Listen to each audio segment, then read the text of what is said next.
ছাত্র আন্দোলনে নিহত রংপুরের আবু সাইদকে সন্ত্রাসী আখ্যা দিয়ে ফেসবুকে বিতর্কিত পোস্ট দেওয়ার কারণে লালমনিরহাট জেলা প্রশাসকের কার্যালয়ের সহকারী কমিশনার নির্বাহী ম্যাজিস্ট্রেট তাপসী তাবাসসুম উর্মিকে এবার বরখাস্ত করেছে সরকার। আজ বিকেলে প্রধান উপদেষ্টার প্রেস উইং থেকে এ তথ্য জানানো হয়।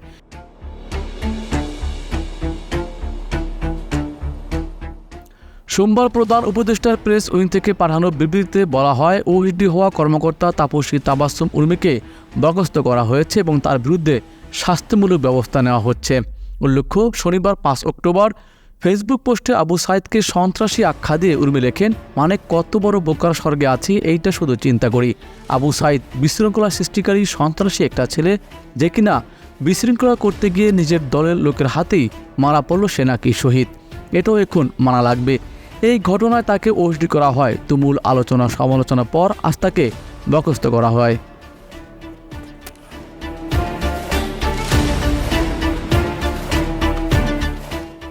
এর আগে শনিবার নিজের ফেসবুকে তাপসী তাবাসসুম উর্মি লিখেছেন, সাংবিধানিক ভিত্তিহীন অন্তর্বর্তী সরকারের প্রধান উপদেষ্টা বলেছেন, রিসেট বাটনে পুশ করা হয়েছে, অতীত মুছে গেছে। রিসেট বাটনে ক্লিক করে দেশের সব অতীত ইতিহাস মুছে ফেলেছেন তিনি। এত সহজ কাউন্টডাউন শুরু হয়ে গেছে আপনার মহাশয়।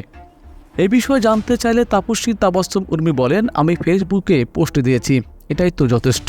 অলরেডি করেছি, বদলি বিভিন্ন কারণে হতে পারে, এর জন্য যদি আমার চাকরি চলে যায় সমস্যা নেই। আমাদের জাতির পিতা বঙ্গবন্ধু এটা মীমাংসিত সত্য।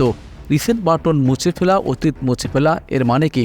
তাহলে তো আমি মনে করি মুক্তিযুদ্ধের বিরোধী শক্তি আমাদের দেশে সরকার হিসাবে আছে।